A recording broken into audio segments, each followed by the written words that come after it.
Golden State Media Concepts bring you Book Review Podcast, a haven for bookworms of all ages and the widest genres, from mystery to memoirs, romance to comedy, fantasy to sci-fi. If you love to read, this is a podcast for you. It's the Golden State Media Concepts Book Review Podcast.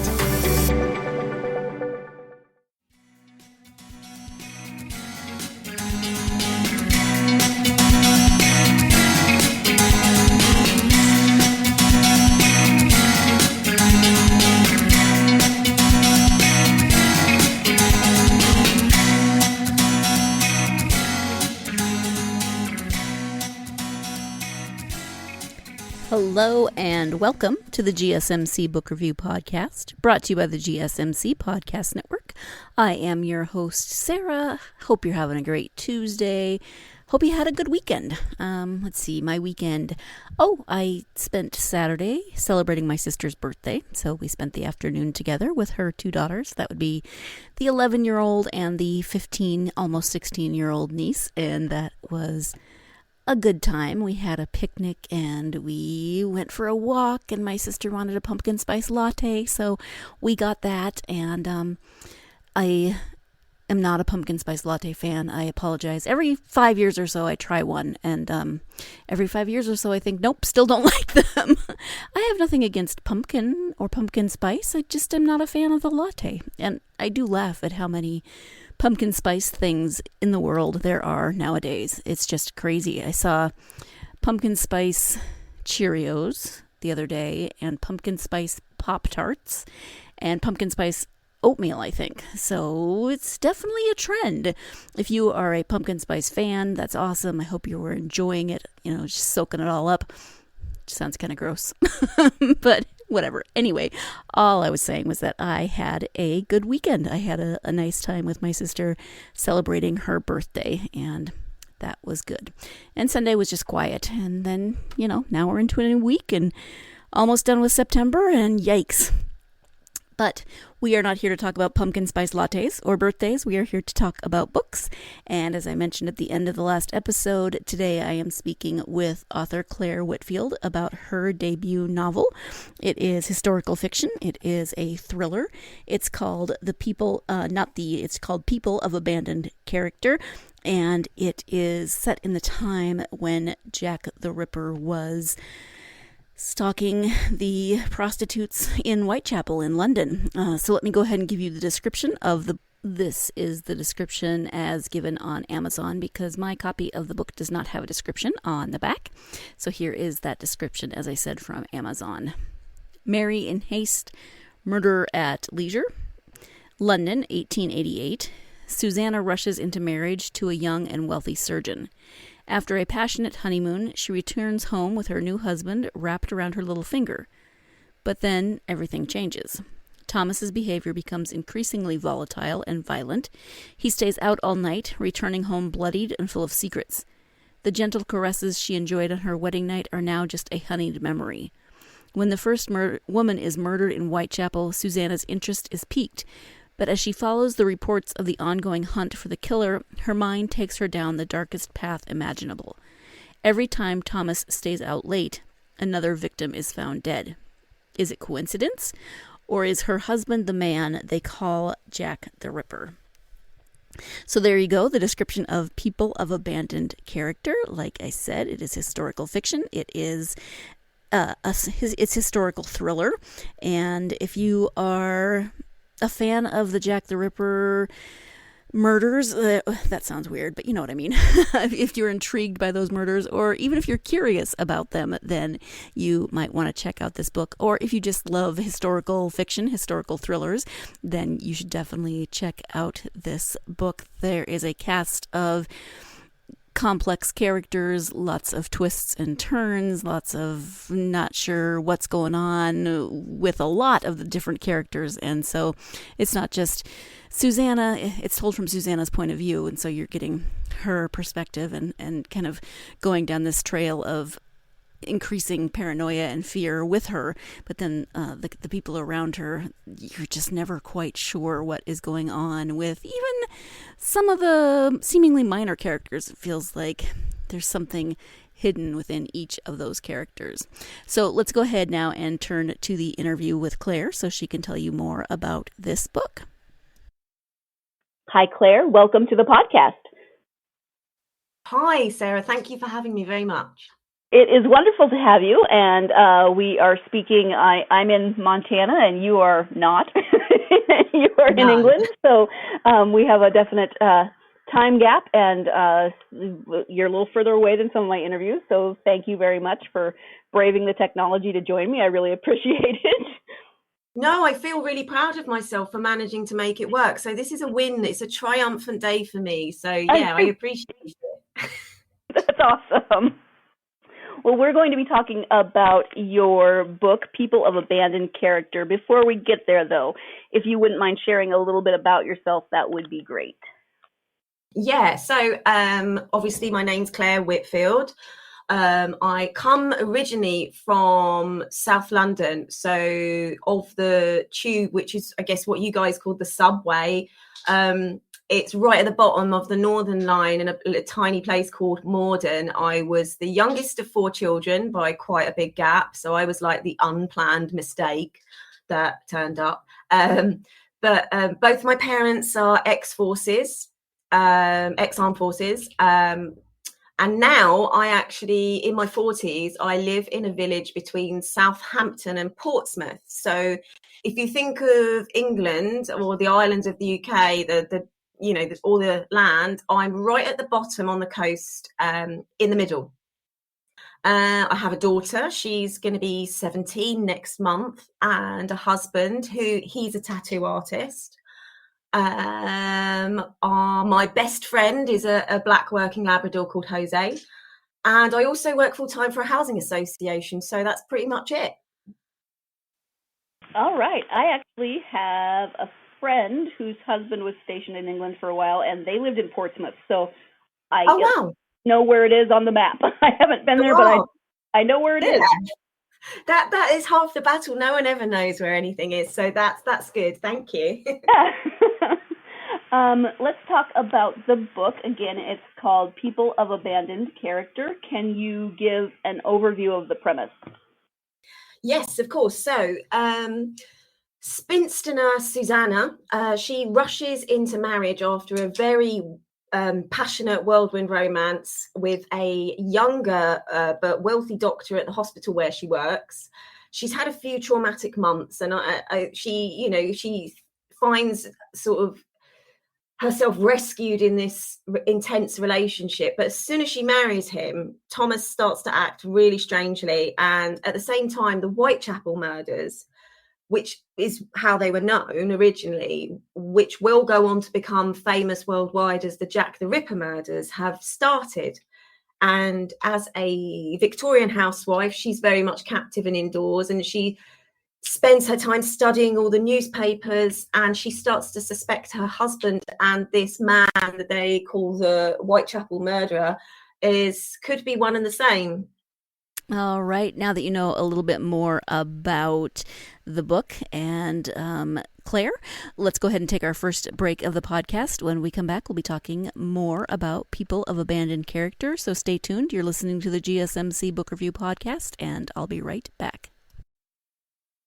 Are you tired of the same old news? Are you sick of the seemingly endless political spin and negativity? The GSMC America Still Beautiful podcast is a weekly news podcast covering all the top positive and uplifting news stories. We cover stories that will inspire, uplift, and remind you of the good in the world. Tune into the Golden State Media Concepts America Still Beautiful podcast to get all the great and positive news stories of today. Download the GSMC America Still Beautiful podcast on iTunes, Stitcher, SoundCloud, Google Play, or anywhere you find podcasts. Just type GSMC in the search bar.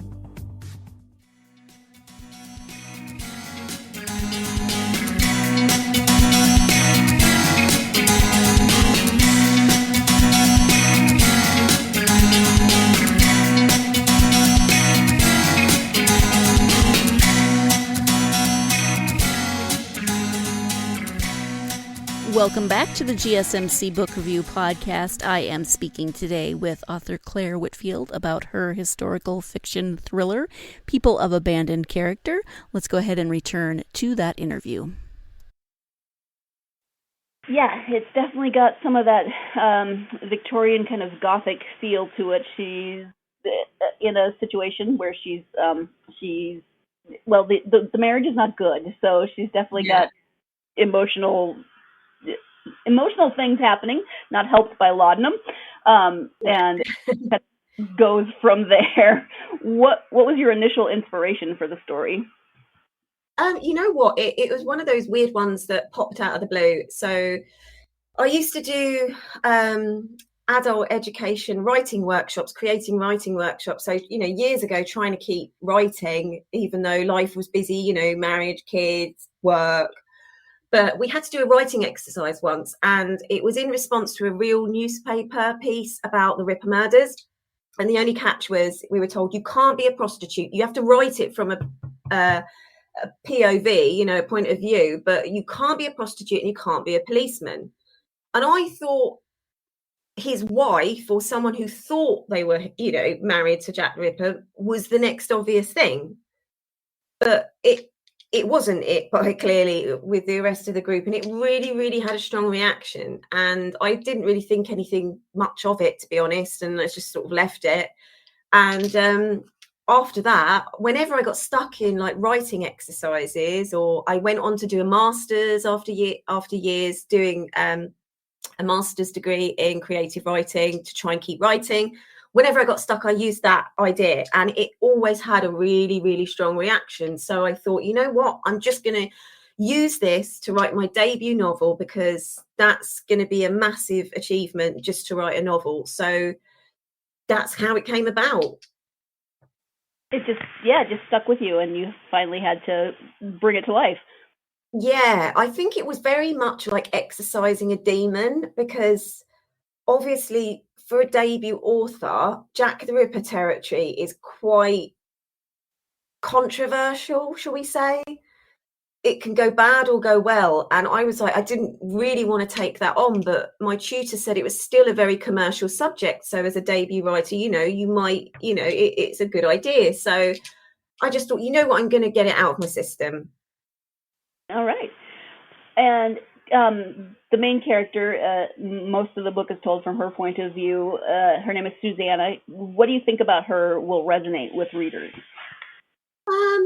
Well, Susanna is a very bright, driven, determined woman at a time where literally nothing is expected of her from society at large. This is Victorian England.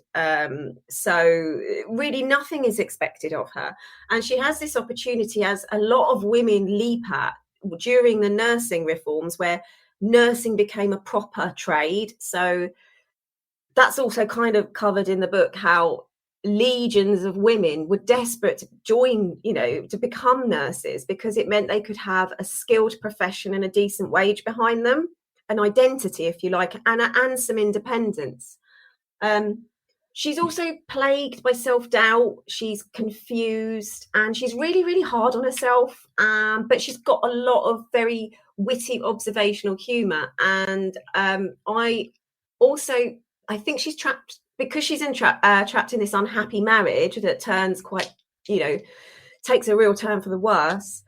I think that's a really common thing. So everyone has had a toxic relationship, I think. If they haven't, they're probably one of the few ones. So I think everyone can relate to that, and the sense of self-doubt and sort of blaming yourself or trying to make things work, and the sense of confusion. I think that resonates with people. I've had quite a few emails and even a handwritten letter once from a reader who, that kind of theme definitely resonates with people.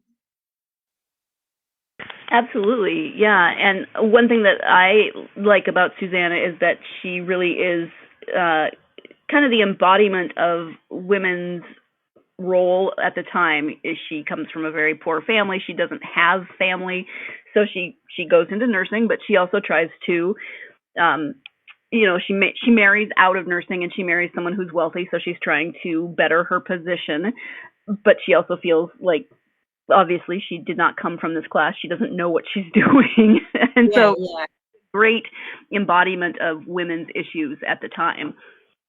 Yeah, and even today, I think, there's still like, it's not just women, but we still have a massive chip on our shoulder in terms of imposter syndrome, all this self-doubt. We're very critical. There's different standards. And at this time, thank God things have changed, but literally she's just trying to secure some economic security and has taken a gamble on love. So. Yeah. Were there specific types of research that you did for the book? Oh, this is my favorite thing. So I am a really sad, geeky nerd. So I love research, and I did tons, to be honest, way more than I needed to, really. I studied fashion. So most of it from books, and more books. Lots of academic research papers that were published on the internet. There's obviously loads of ripperology sites, and there's a few sort of go-to ripper books I always refer to. But to be honest, I knew a lot about those murders anyway, because I was a bit of a sort of Wednesday Addams character as a child. So I already knew about the murders. It was more about what it was like to live in that era, and also nursing. So I did a lot of research about the nursing reforms at the London Hospital, which is a real hospital. The matron she works under, called Eva Lux, that's a real person. And wherever I've tried to sort of replicate what happened, or the setup at the hospital, that was based on actual research. So fashion, what people ate, commuting. It was really hard. I remember trying to find tube maps from which tubes were operating at the time, or did people commute? Where did they live? How did they, how far did they commute? So I'm sure I'm not probably the best person to bring the house down at a party, but I am really good for like pub quizzes or anything like that. You'd be great at trivia, but I would definitely hang out in the corner with you at a party and let you tell me about research. Thank you. I appreciate it. And then in terms of character development, do you have a pretty good idea of characters before you start writing? Do they evolve as you write? How does that work for you? Well, I don't do much character development, to be fair. They kind of come fully formed, which I know sounds stupid, but I would say it's more like they are a patchwork of people, which probably sounds a bit gruesome, but essentially I get a sort of physical impression in my head, what they look like. And I will try and either find an actress or a famous person, celebrity, or even someone I might see frequently who I don't really know.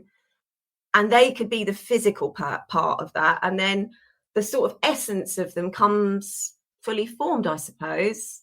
And it's already there. So I've got to say, I don't really do a lot of character development yet. I mean, that may change with the different books I write, but I can't say I did for this one. Okay, fair enough. Time for our second break of the podcast. When we come back, I'll be asking Claire about autobiographical elements. If she is really, if she ever thought she was the wife of Jack the Ripper, those sorts of things. No, really, it's a real question. So stay tuned. You're listening to the GSMC Book Review Podcast, and I'll be right back. Tired of searching the vast jungle of podcasts? Now listen close and hear this out. There's a podcast network that covers just about everything that you've been searching. Hey! The Golden State Media Concepts Podcast Network is here. Nothing less than a podcast bliss with endless hours of podcast coverage.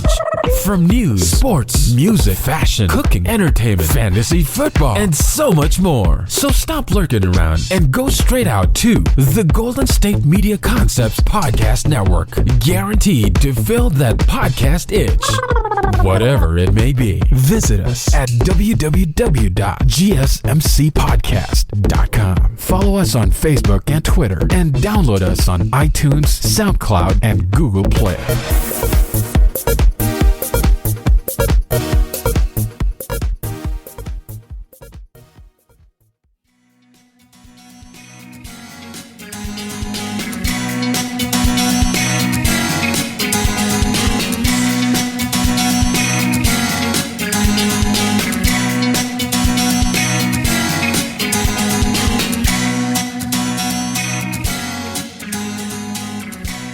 Welcome back to the GSMC Book Review Podcast. As you know, I am speaking today with author Clare Whitfield about her debut novel, People of Abandoned Character. Let's go ahead and return now to that interview.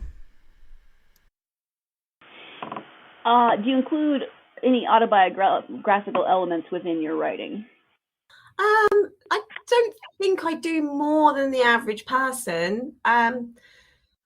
Obviously, hopefully my husband isn't a serial murderer, and I don't think he would have the organisational skills or, to be able to pull that off because he's terrible under pressure. So I'm pretty safe there.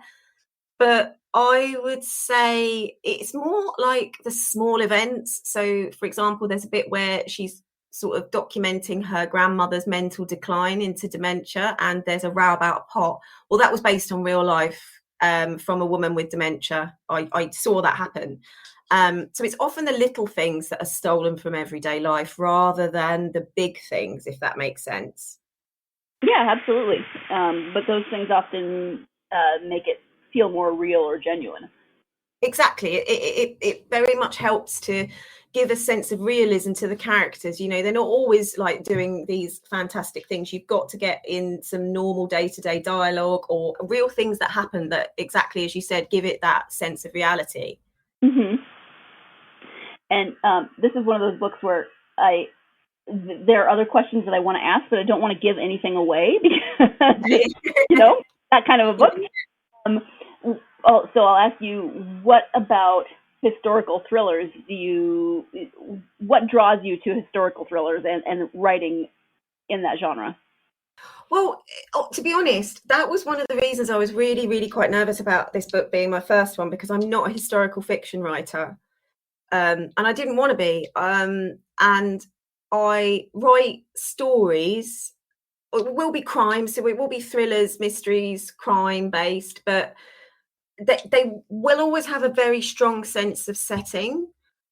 But I wanted the freedom to be able to leap in and out of eras, if you like, or places and times. So I do love historical thrillers because I think partly because I am a geek and I am interested in how life was like for people in the past, especially day-to-day life. But I just really love stories with strong settings. And like my next book 2 is set in 1993, but it's set in Shetland, which is obviously, I don't know if you know Shetland at all. I know what I've read in books.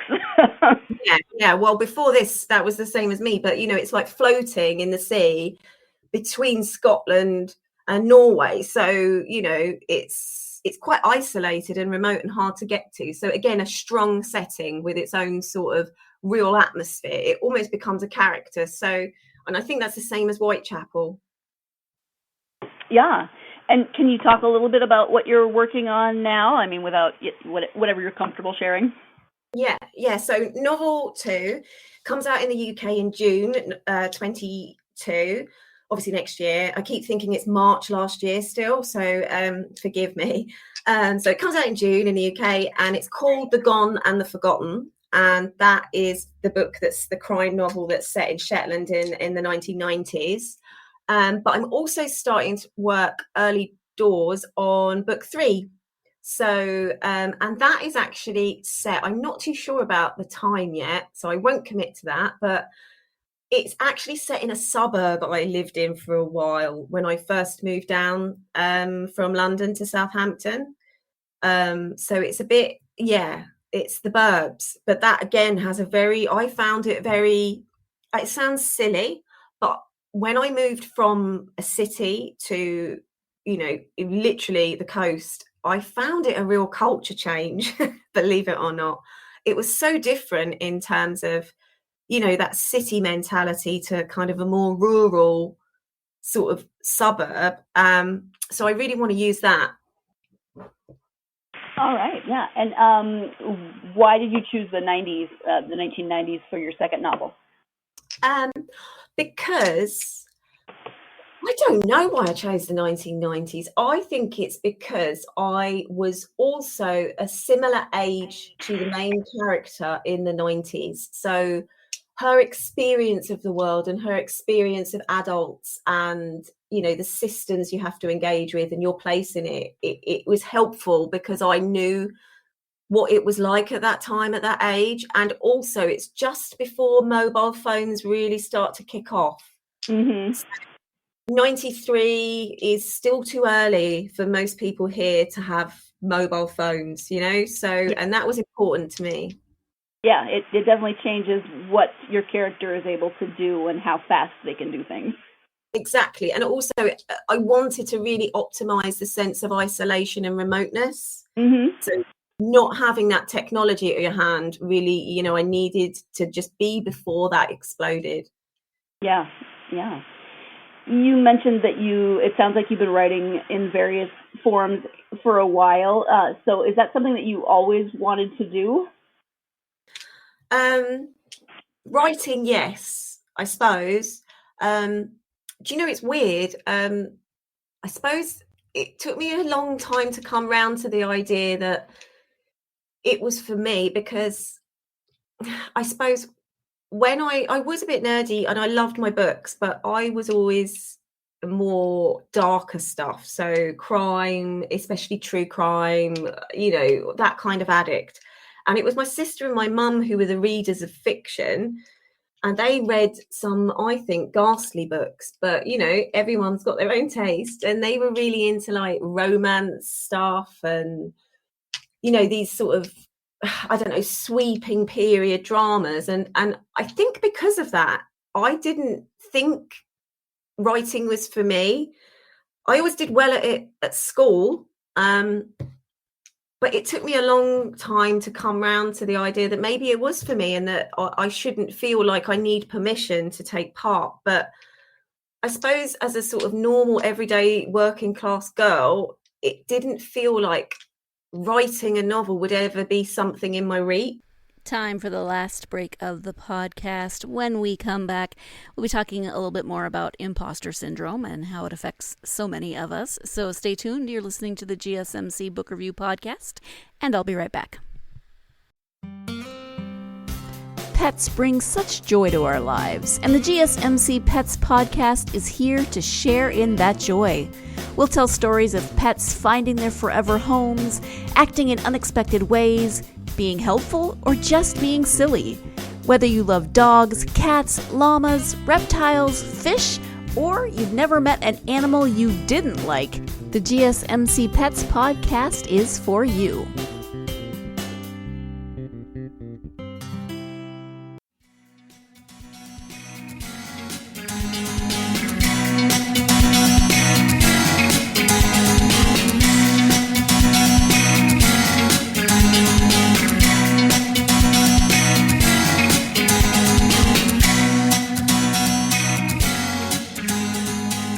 Welcome back to the podcast and the conclusion of my interview with author Clare Whitfield. Well, yep, you did mention imposter syndrome earlier, and that sounds very familiar.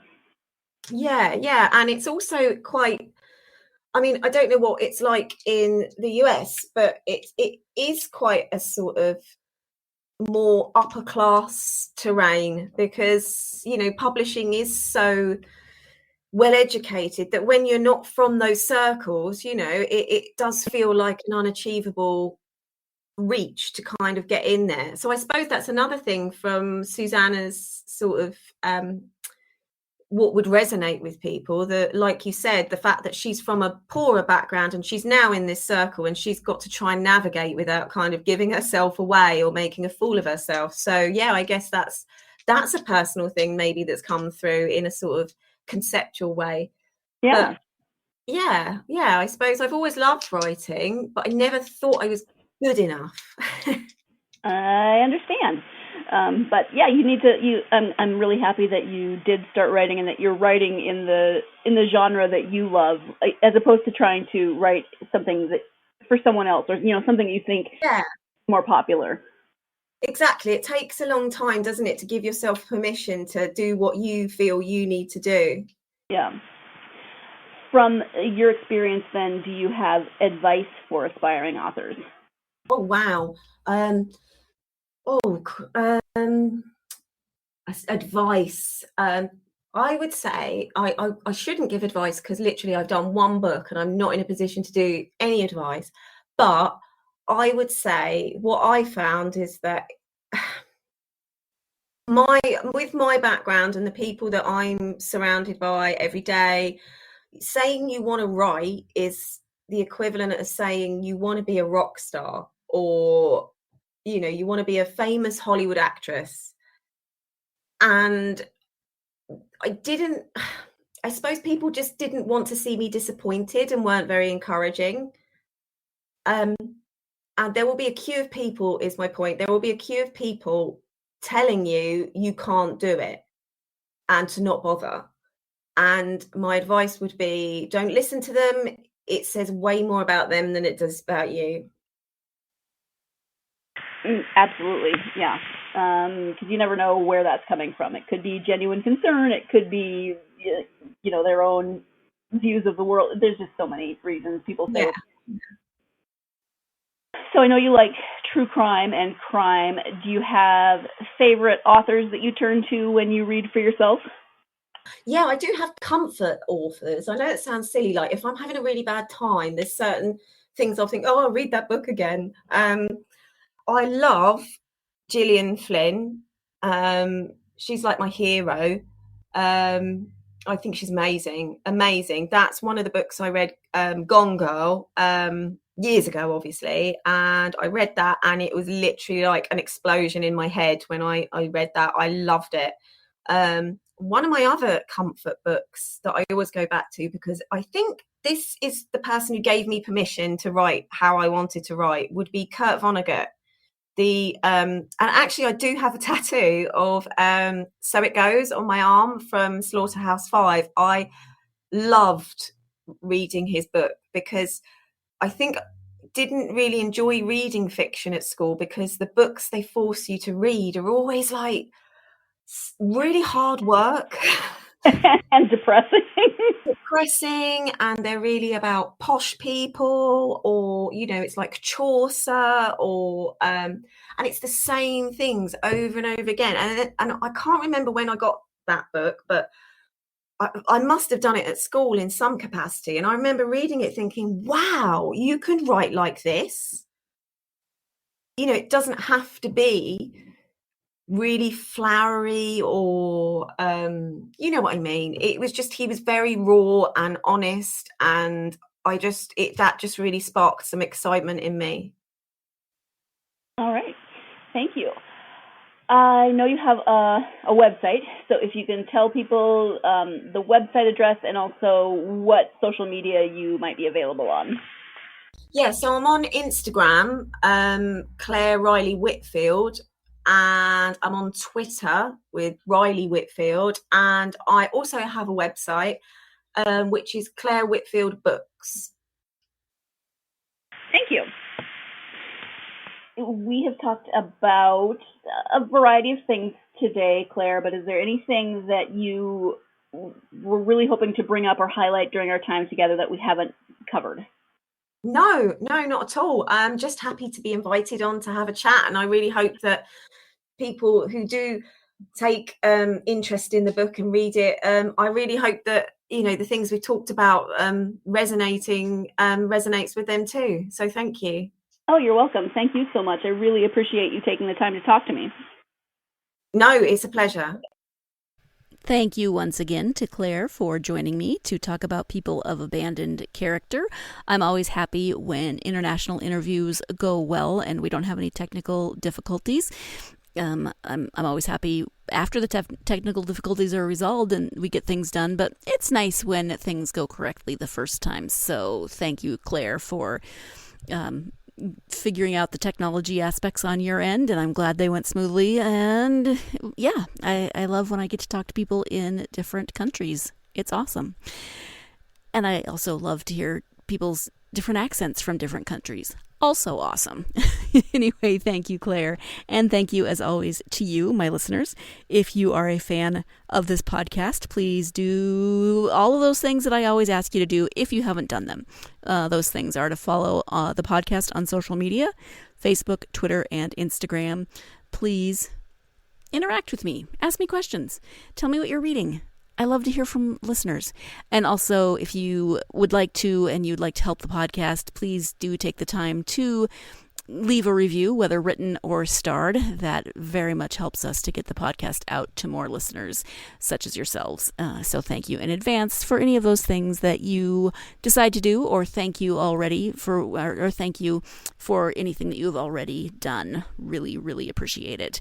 I hope that you will join me next time when I will be talking to author Kathleen Shoup about her it's more historical fiction.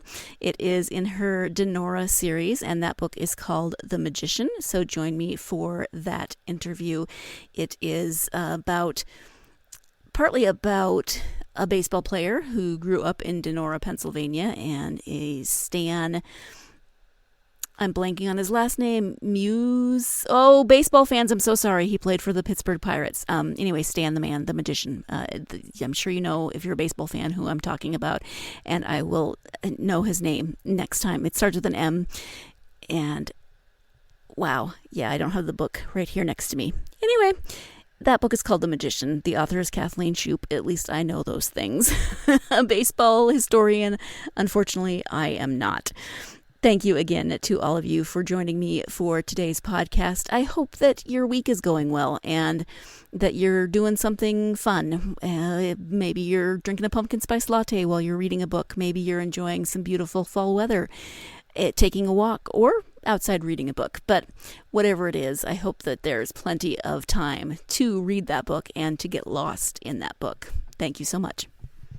You've been listening to the Golden State Media Concepts Book Review Podcast, part of the Golden State Media Concepts Podcast Network. You can find this show and others like it at www.gsmcpodcast.com. Download our podcast on iTunes, Stitcher, SoundCloud, and Google Play. Just type in GSMC to find all the shows from the Golden State Media Concepts Podcast Network, from movies to music, from sports to entertainment, and even weird news. You can also follow us on Twitter and on Facebook. Thank you, and we hope you have enjoyed today's program.